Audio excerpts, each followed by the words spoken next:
All right, welcome back to another episode of your platform podcast. Today, I have a guest who I'm very interested to hear her story, and going through her work and going through her journey and her story. I was just compelled to bring her on, and I've been giving a shout out to Alex and Podmatch for having that platform to set us up because I wouldn't have had this introduction to you. And Her name is Kim Rahir, and I'm very delighted to have you on, Kim. I'm super excited about this conversation. How are you today? Thanks for having me. I'm great, and I'm excited about chatting with you. I love to share my story, and I love what you're doing on your podcast. I appreciate it. And to that point, I started this podcast because of people like you. I believe that everybody has a story. Um, Everybody has things that they've overcome and encountered. And I think it's important to get those stories out. It's easy to tell people in your network and people that know you, but to get a broader reach and someone to hear you from across the country, which, by the way, you are in Madrid, correct? I am, Yes, yes, in Spain. in Spain, across the world. Sorry, not the country. My hopes is that it resonates with people and the people that are listening. So Kim, before we get going, I always like to lead because we're going to jump into your story, but I always like to lead a little bit about your background, going back to your roots and where you grew up and what was that like. So let's start with that, Kim, and we'll go into the rest of the stuff here. So where are you originally from? Well, I was born in the northern German town of Bremen, which is like a middle-sized town with a lot of traditions. Was part of the Hanse, which was like a trading organization in the Middle Ages, and the whole spirit of this still is very noticeable in that town. I had a bigger brother. We were living a bit on the outskirts, and I grew up loving school. Actually, I enjoyed school, crazy stuff, and I was a gymnast as a kid from You're a gymnast. age 9 to 14. That was my big passion. I trained 3 to 4 times a week. I loved it, and we had competitions. It was nothing like very high level or anything, but I learned very early on this spirit that you can experience, this community when you practice a sport with other people. That was a very big part of my life. And I always remember this fondly, and this feeling of belonging somewhere, because we were like, my family had been in the north of Germany forever. And then as I grew up and became an adult, at some point I got married and we started a nomad life, moving every 4 years. And I still go back in my mind and in my heart to that time when I was like very rooted and felt that sense of belonging somewhere, in a place, a community. And I think that's something that gives me strength and joy to this day. Kim, what do you remember most about those days? I remember most getting up in the morning, cycling to school, feeling the smell of the air that was different every day. Very often it would rain, so somehow the elements always played a role in our day to day. I remember something else that I loved and really enjoyed was watching sports with my dad, like tennis tournaments and Olympic games and stuff like that. Football, of course, and Yeah, yeah. and and Germany in the 70s won the World Cup. So those were like real highlights. I enjoyed that, spending that time with my dad. And then yeah, my physical activity, my sports, that was a big part of it. And how that somehow got me so hooked and dreaming and aspiring. It was like a big motivator for me. I love that. So let's fast forward a little bit. You said gymnast from 9 to 14. You're middle aged teenager there, and then you go off and do you go to college? Did you study? And I think from Yes. my little research, your background is in journalism, correct? Yes. So I finished school at 18 and then moved straight out of home to a Western German town called Bonn, which used to be the capital at the time. It was like a temporary capital. That's what they said at the end of the Second World War, because Germany was divided into East and West. Bonn was the capital, but everybody insisted it was temporary because we were all thinking that theoretically Germany would be reunited. When I grew up, that was a pipe dream. We didn't believe it was going to happen. The Cold War was everybody was very entrenched. There was East and West and capitalism and communism. And we all felt that, it was like the temporary capital bond, but it was going to be the capital forever because Germany was never going to be whole again. And I picked my study subject actually from a catalog. It sounds so ridiculous, but they had a catalog of all these things that you could study. And I just read most of those and asked myself, what do I like most? What am I most curious about? And I picked political science because it had politics, it had social science, it had history, which I loved. And I really literally picked it like that. And then majored in political science, went on for a PhD. And already during my study years, I interned in newspapers, radio stations and stuff because I wanted to become a journalist. And I can't really tell you why. I think it's because of the variety of subjects that you could cover, because I'm a curious person, and I like telling a story. So that looked like the perfect match for me. Was there a specific subject that you enjoyed studying more than another? I loved medieval history. Okay. Like crazy. And I don't even know why. I remember when my kids went to school and then it came time to study the Middle Ages. And at the very beginning, the teacher called us for a parents' reunion and said, okay, this year it's going to be Middle Ages. I know it's going to be super boring, but we have to do this. And I thought, what kind of teacher are you? How can you? I love the Middle Ages because, it's just a whole universe that you have to sort of immerse yourself in to understand the way people were thinking and their values and their beliefs and how stuff. You'd be surprised, how politics already worked very much the same they work today. They just had different technology. So you mentioned you were a nomad and that you traveled. I'm in the United States, and I think my travel goes as far as Florida.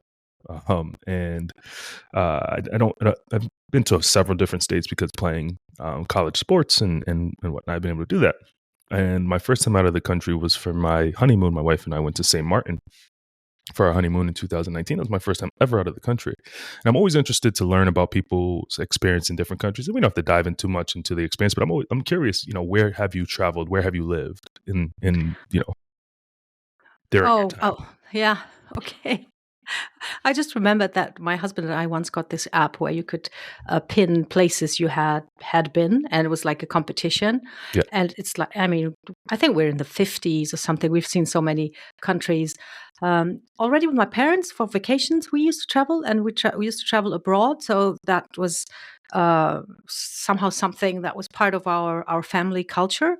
And then when I got married to my husband, he was a journalist too, and we got married, and then right away he moved to Dubai, the United Arab Emirates, and I followed him. From there, we went back to Paris, which is headquarters. We've lived in Paris, on and off, because that was the headquarters of his company. And then we lived in Vienna, in Berlin, and in Madrid, in Dubai. I love that. So let's go into your story now. Very inspirational in what you do, and I'll let you lead. So after I'll make the statement. 2013, you found out about your diagnosis of MS, correct? Yes. Sorry, go ahead. Do you want me to tell you the story? Yeah.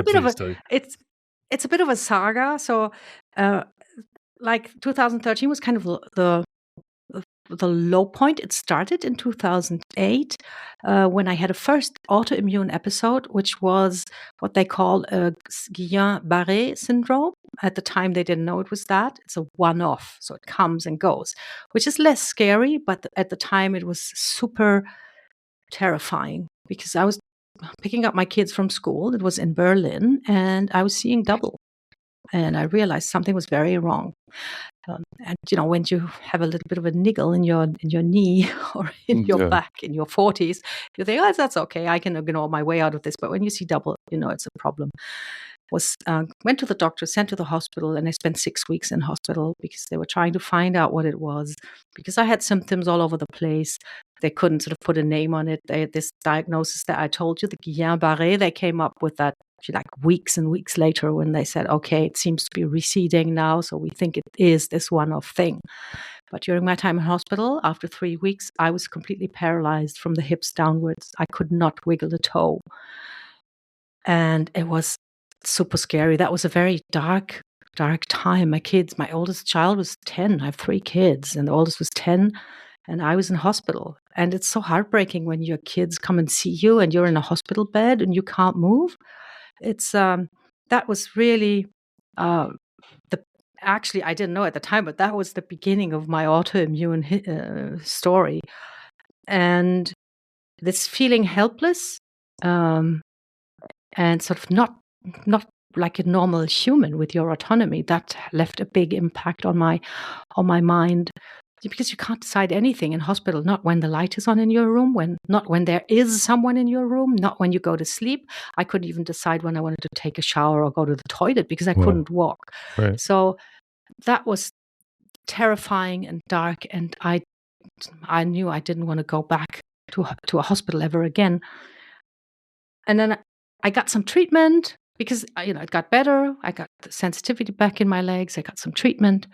And after a year or so, I was told that this was a one-off, and actually, I had a clean bill of health. I could just live my life normally, and I was so happy, so relieved. It was like a second shot at life, and I had learned so much about what things to care about and what things not to care about. When you can't walk, all these tiny things, whether your kids have done their homework, or you have to do some chores at home that you don't like, it's not a big deal anymore. Nothing's a big deal when you realize how precious your health is. And then we moved on. We moved to Paris 2 years later. I felt my left hand going numb, and I knew from these weird sensations that you get with nerve problems, I knew something was wrong. And that was when I got more exams, tests and stuff, and they told me, this is not a one-off. This is something where your immune system is actually attacking the white matter in your nerves, and this is MS, and you need lifelong treatment. Wow. When you get that message from the doctors, what's going on through your mind at that point? The thing that scared me most in that very moment, I can remember that, was when he said lifelong treatment, because I thought, no, that's not the life I want. That's not the life I imagined. And it was brutal, because I had already had this moment when I had been in hospital. That was the same as I thought, I'm not that person. Until that point, I thought that I was indestructible. Of course, I thought, nothing could cut me down. And there's so much disappointment in that, because even if you're not hell bent on having this kind of life, you always have some kind of idea of how it's going to go. Right. And then someone tells you, no, that's not it, and you're going to need lifelong treatment. I think it was disappointment, and it was also fear, because with MS, you never know where it's going to lead you. You could be in a wheelchair, you could go blind, or you could sort of, get away with milder symptoms. You have no idea of where you're going. And I fought with the doctor for an hour because I didn't want that treatment. And I told him, because I had like 2 episodes of this MS, of MS symptoms, and they always wait for the second episode to declare you officially an MS patient. Yeah. And I said, but my second episode was so much milder. I hardly even felt it. It was just by chance that I realized something was wrong, and maybe I'm getting better. And if I take this treatment, I will never know if my body is healing or if it's the treatment that is keeping the disease at bay. And one thing I noticed right away is he was not used to people asking so many questions. He was just sort of handing over the prescription. And I said, hang on. Can we please talk about this? Yeah. So I was, in a way, I couldn't deny the diagnosis, but I was already sort of fighting what people said this was going to be and what my life was going to be. I really didn't want that. But at the end, I had had to give in. And I got the treatment. I had to inject myself 3 times a week. Makes you miserable. Made me miserable. Everybody's different. It felt like the flu every time. And then I just tried. I had to accept this, but I just tried to live my life as normally as I could. So I wouldn't tell anybody that I had MS. After 2 years, we moved to Spain. Got You so here, and so if I I can never told interrupt. anybody. Yeah. Yeah, I was gonna Sorry. say if I Yeah. can Okay. interrupt. Go. No, it's okay. If I can interrupt, I'm just curious. Not telling anybody, there's a little bit of weight that's probably bearing on you, I would assume, right? Like, you're kind of, and I'm curious, how do you stay positive in these moments when you're not sharing this information? I'm big, I deal with things in my personal life, and obviously not to the capacity that you have, but I need somebody to share it with. Like, hey, this is what's going on in me. How did you stay positive, or how did you navigate through that? Well, to share and to get support and compassion, I had my family, which was very important to me, and it was also in a way breaking my heart because I wanted my kids, of course, to have a healthy, normal mom. And that's also why when I had those side effects from the treatment, I would always take over the counter drugs to feel normal because I didn't want to be miserable all day and be that mom who says, "Oh, I can't do this," or "I'm feeling bad." Um, and with other people, I just um, because, and that's the other part of my story. I was doing so much better. I had to inject myself 3 times a Right. week, but otherwise I had nothing. I was strong. I felt healthy. I felt good. So I didn't really have to hide any symptoms or any states of being from them, except the fact that I had to inject myself. And I didn't feel I was actively hiding it or lying to them or anything. I just didn't mention it, and it was also because I didn't want anybody to prefabricate an opinion or view of me or my identity. I didn't want to be that person, who comes, "Oh, by the way, I'm very sick," and Right. because then you shape people's opinion in a way that might stick with them forever and Right. not serve you or not really be what you are. And I love that you had that kind of mindset of, it kind of was just, it feels like it's, you mentioned your gymnastic days and how you fell in love with that level of competition. You're almost competing against this at that. You're not letting it bring you down. In a way, when I look back now, there was also a little bit of denial in there. Yeah. That's Yeah. that I didn't really want to. I didn't want to go down a rabbit hole of thinking where was this going to lead me, Right. how was I going to be, and that was also a big part of my getting better, emotionally. Yeah. I just forgot the big picture and I focused on what I could do that very day. And yes, there's a little bit of denial of the bigger frame of this, but it helped me through every single day. So let's go. You mentioned in your profile and in me going and researching some of the work you do. You had mentioned that you went from a wheelchair to now being a weightlifting champion. Can you share what that actually means and how you got there? Yes.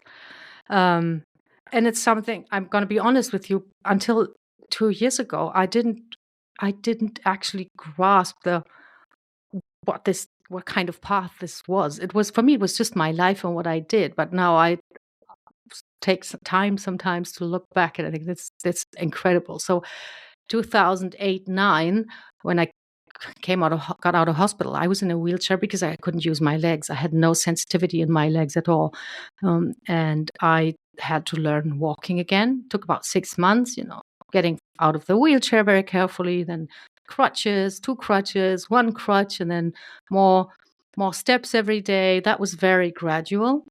And then I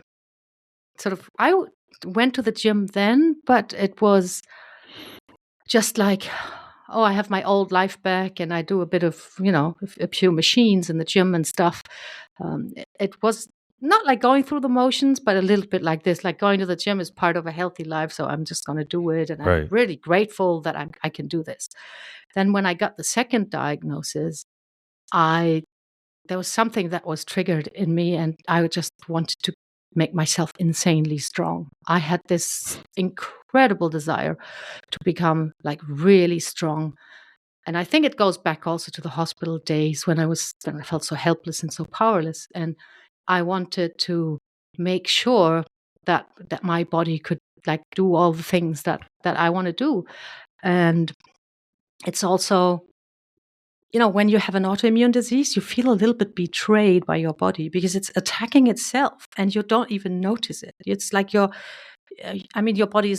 system is making a mistake. It's an error.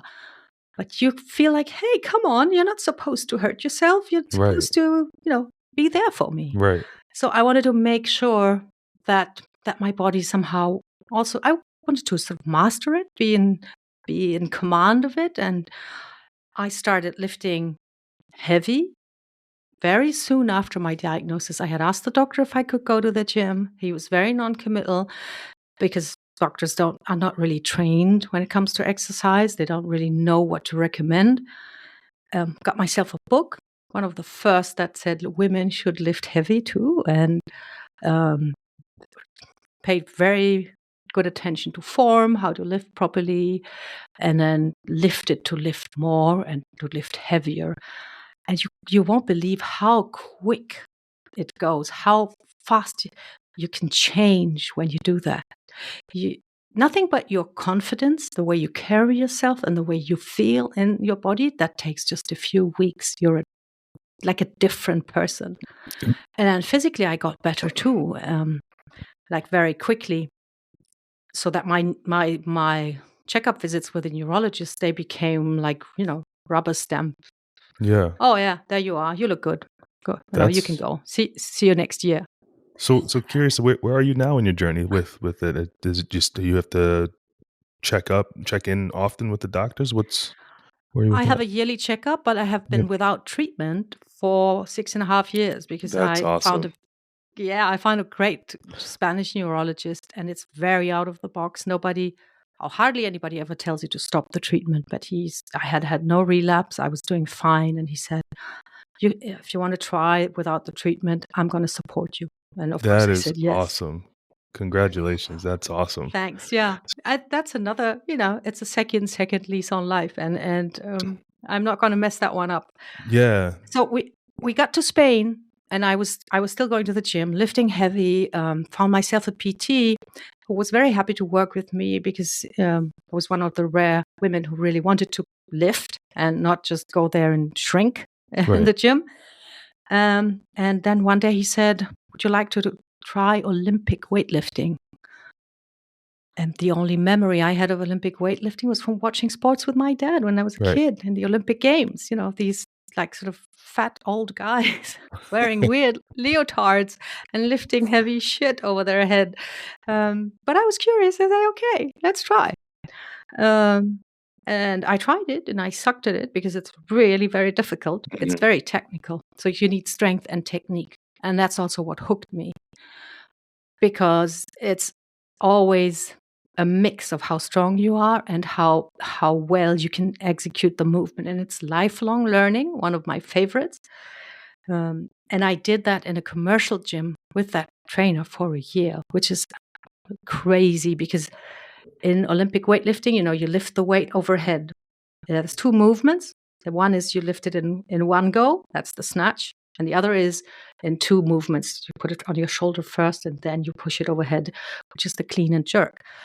And because you're lifting relatively heavy weights overhead, you want to drop them once you've done the lift. That's what they do. They drop the weight because if you want to accompany it down, it's going to be very tiring and not very good for your joints. But you can't drop weights in a commercial gym. So for a year, with not very heavy weights, but I trained, and then I decided to join a weightlifting club. And I found one which is now it's like my second family. Actually, it's amazing. It's no mirrors, no music, tons and tons of iron, and a coach who tells you exactly what to do every day you come to train. And after 2 weeks training in that gym, somebody came up to me and said, "Hey, Kim, do you want to compete?" 2 weeks. Wow. And I said something that I would never again say today. I said, "Me? Do you know how old I am?" And they said, we don't care. And then I found out that there's a whole culture of master sports. And that's something that is so inspiring because, I mean, you're a master from 35 onwards. So it's not like only old people. It's, Right. when you're 35, you're on the other side. And I found out there's a whole culture of like older people organizing competitions, not only in weightlifting, track and field, and I think martial arts everywhere. People refuse to spend their older years sitting next to the fire and watching the grandkids. They're going out competing, having fun, and I find Right. that really great. What are with that? Because I want to ask you some stuff after this, but with that, what are some of the lessons that you've learned with joining that culture and joining those weightlifting groups that you said that you found like your second family? It's really an amazing culture, and I don't even know where to start. From a woman's point of view, the first thing, for example, something that any woman would probably find crazy or terrifying, you could totally be because you compete in weight categories. So Mhm. your weight literally is like a competitive category and a number. Nobody cares. You could be like in the 81 kilo category as a woman, and nobody would somehow say, "Oh my God, you are very heavy for a woman." No, that you could be in your training session and the coach will shout across the room, "Hey, Kim, how much are you weighing today?" And you just say the number. There's no judgment attached to that at all, which is great. And then there's the way of training is also you train by percentages. So you know what the maximum number is that you can lift. And then the coach tells you, okay, you're going to do 3 repetitions with 65% and then 3 repetitions with 70%. So basically, the guy next to me who's 18 and who lifts 3 times as much as I has the same level of intensity in his training as I do because it's the percentage of his Sure. maximum lift. And it's super supportive. So when you go beyond 80, you call out to your coach. He needs to see you doing this. And everybody will cheer you on and say, go for it, because they know that 80 is already something. So there's some kind of camaraderie that is just incredible. And there's because you have your fitness, your strength, your body weight, and your age. There's no jealousy Right. or No judgment. rivalry or anything like Love that. that. Yeah. I love that. Kim, let's talk about what you do for your business and for you currently your current work. Because I have some questions that I want to ask you about that. So, what do you currently do right now? I coach women online, women, from their 40s onwards, who struggle with all kinds of problems that you tend to encounter in your 40s. A lot of times it's weight, often it's energy levels, um, achy joints, mobility, and I build strength training programs for them. So I help them get better in everything they do through training. And I do that with a thorough assessment of where they are, which for women that age is crucial because there are so many programs out there and they are all great, but they're not Hmm. really made for older women. So um, I pick them up like at the level where they are with their skill, their experience, their capacity at that point in time. Then I design a program that they can do and that they can do right away. And most of my sequences are like 15 minutes a day that you can do in your home, even in your pajamas if you want to. Because I think that one of the biggest problems when it comes to getting active is the resistance that you experience, and that could be resistance that comes from inside you, and it can also be resistance that comes from your environment. And that could just be that it's hard to find a gym, or it's a long drive to a gym, whatever it is. So I make it so that you can actually fall out of bed, do your 15 minutes of Yeah. training, and get it done. And that my approach is that you can cure most ills of middle age by building and maintaining muscle, because it's the tissue of longevity, actually. I think one of the hardest things for fitness in general, right? I love that you're doing that for women. I think that the hardest thing to one is to get started. The second thing I think is to know where we live in a time where information is at all time peak. I heard something yesterday that we experience pain on an information basis more than we did in 3 decades, because there's just so much stuff that's coming at us. So when it comes to fitness, I always find that, man, there's so many different recommendations based off of studies and all that stuff, but it might not be for me. When you're working with your clientele, and the women that you're working with, what's the most crucial, I think, what are the most crucial things for women that you tell them, like, hey, this is why you need to build muscle, excuse me. And two, beyond that, what are some other aspects that they can improve on top of that? Yeah, muscle is so important because it has carryover to all aspects of health. Like, really, there's nothing that is excluded. Cardiovascular health, bone health, joint health, metabolic health. We weren't aware of this like a few years ago, but like blood sugar management. And at that age, so many women start being insulin resistant or pre-diabetic. It's a big worry, and you can really preempt that, prevent that, and even cure that if you start working out and building muscle. And then there's a big one, and I think that's the one that helped me get out of the dark spot I was in, and that's the effective building muscle strength training on mental health. There are so many studies now that show that all aspects of mental health get improved through training, which I find it's just miraculous. It's lovely. You can, you just move every day, and you get better in everything that you do. Now, I know for some people, when they are really in a dark spot with their mental health, the last thing they want to hear is us telling them, well, you just get up and move. It's going to be fine. Um, uh, it's not as easy as that. But if you feel you're struggling with motivation, with mood swings, with, like feeling lethargic maybe, or a little bit sluggish, then that's the thing you want to do. You want to start building muscle because it will improve so many things at once. It's like, it's a lot of bang for your buck, and it's simple. You need to know where to start. And I think that's a very important thing that you mentioned about this information overload.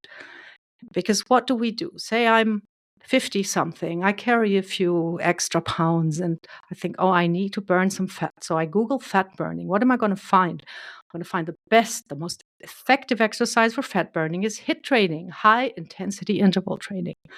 Now, I haven't moved in a while, and I think, oh, I'm going to do that. And if you Mm, start HIIT after being sedentary for years, you're either going to get hurt or you're going to get discouraged. HIIT right. is something that has to suck. It sucks. It's hard. Hmm. It's something that is great stuff when you are in shape, but it's not something that will get you in shape. And that's just something that, and I've heard it too many times, otherwise I wouldn't be mentioning it. It happens to so many women. They think, oh, this is the thing. This is science. It's the best fat burner, so I'm going to try it. And it always ends with injury or giving up because it's not doable. So you need to find the point, your entry point that is the best for you. I love that. W- There's often a concern of getting too bulky. I've heard that, and not just for women, but for men too. I am certainly confused on what's the right physique I should have as a man. Obviously, this is more for the women. What's your perspective on that? I used to try and be like very reassuring and say, no, you're not going to get bulky, of course not, and you aren't as a woman. Mm, You would have to be a genetic outlier, and they do exist, but it's extremely hard to build muscle mass. It's actually so precious, your muscle mass. You want to struggle and try to build as much as possible. This idea of getting bulky, um, maybe it comes from female bodybuilding, which is hmm. like, I think it's as good as dead. Hardly anybody does it Yeah. anymore. It's all more physique competitions and stuff. So we get these so totally overblown images in our mind. So I used to say that, it's not going to happen. You don't have enough testosterone to build a lot of muscle. Now all I want to say is actually why, when it comes to something that can play such a big role in your health, why is the first question that you want to ask the question, how is this going to make me look? Right. How about asking the question, how is this going to make me feel? Love that. And take it from there. What's more important? Because the way it's going to make you look, well, I can promise you it's going to make you look great and fantastic, but why on earth would that be your very first concern? Do you think that there's just like a little bit of, to that point that they think because they look good that they will feel good? Because I think when I started my workout journey, I was an athlete and stuff, and I didn't really tie the two together of working out and how it actually made me feel, not just physically but mentally. Do you think there's a little bit of misconception when it comes to starting? Because I want to know what you recommend to women who feel like it's too late to start in their life. Do you think that's part of a misconception that because I don't look good, I'm not going to feel good, I'm not getting the results right away, maybe kind of thing? Yes, absolutely. I think, wanting to look good, I think that's totally legitimate and it's fine. It's good Sure, for our confidence, absolutely. and there's nothing wrong with that. But it's also about exercising the sport. This is a big thing. You always need to focus on how it feels and not how it looks, because if you just sort of mimic or imitate exercises that you see without knowing how they are supposed to feel, you can also get hurt, and we just sort of do some movement that your brain tries to mirror, and it won't work. And then there's this thing, and you can ask people about this, like the influencers, the Insta models, all these people who are in this insane shape, who have not an ounce of fat, and they look like not of this world. Right.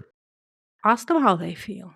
Mm. I can guarantee you that they feel total shit, Yep. because to get into that kind of shape, you have to squeeze the last ounce of water and fat out of your body to look like that. So they might be looking great, but they definitely feel really lousy. And this is I think it's some kind of balance that you need to strike. Yes, you want to look good, and if that's your motivation to start something, that's fine.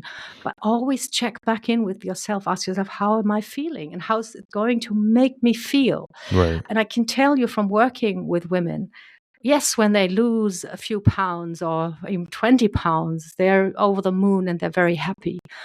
But the radiance of their smile and the way they look when they get their first push-up is a total different quality. It's so much deeper, so much more empowering, and that's what I work for, to see those moments in my clients. I love that. Kim, how can a woman build off of their first workout to just, because I think a lot of this, especially when you don't do it for a very long time, like you said, sedentary for years, to get back into it is very difficult. What recommendations do you have to build off of the small things? I think the very first thing that you want to focus on, and it sounds weird, but you actually need to reconnect your brain and your muscles, because the How? quality, the quality of Yeah. the movement and the quality of the contraction is not so much linked to how many muscle fibers you have in a particular muscle, but it's the quality of the signal that gets sent from your brain to the muscle. That's also a reason why many people get hurt, because they want to execute a movement, but the signal is not working well, because our brain, our body is so ruthless. If you sit on your butt for 20 years, it's going to say, okay, that's a muscle group we don't need. I'm not going to waste any energy on the quality of the signal or on, being able to contract that muscle. I'm just going to sort of turn it offline. And you can, some people call it gluteal amnesia, because Mm. some people cannot squeeze their butt muscles because they haven't done it forever. So that's how you start. You awaken, you reactivate that connection with very simple movements, mobilizations, just, get the feel again for how to move, how your body works. And as soon as you have that in place, then you can move on to a bit more challenging movements. I always start with body weight things because I think it's also very important for everyday functionality that you're able to carry and move your body around before you start slinging dumbbells. I was doing a little research last night, and I'm curious on your take on how nutrition plays a role into um, building muscle.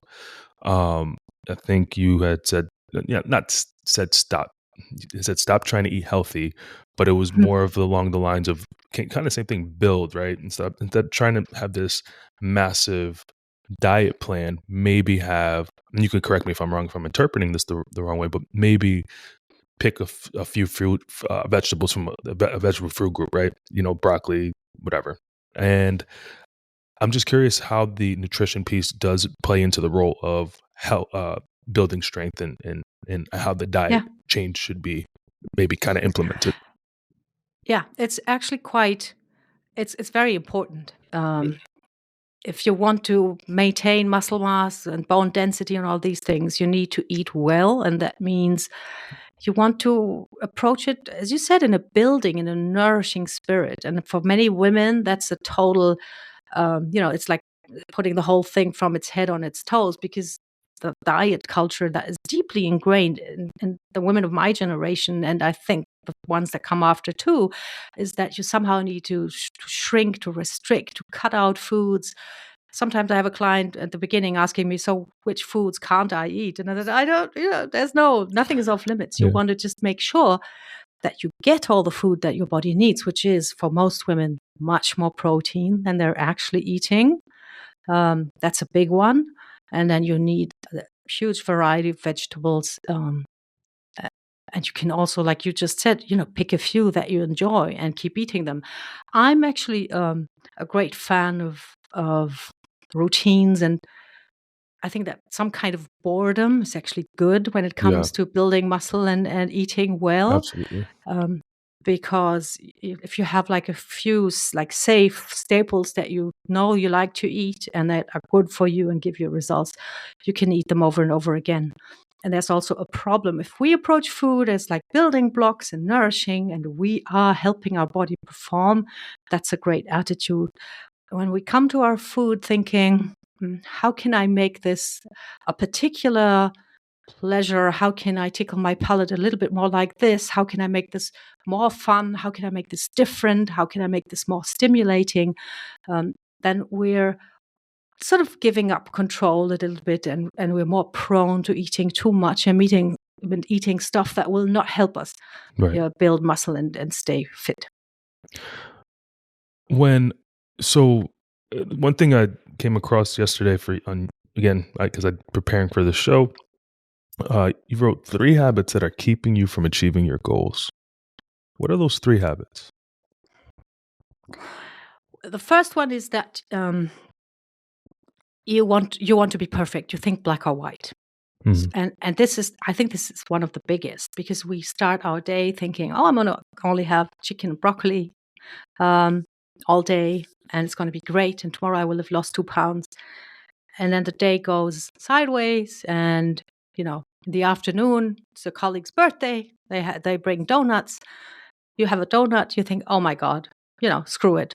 I have done it all wrong. I haven't been 100%, so might as well. And then you throw it all by the wayside, and you think, if I'm not 100%, then I might as well be 0% Right. or Right. like minus 10%.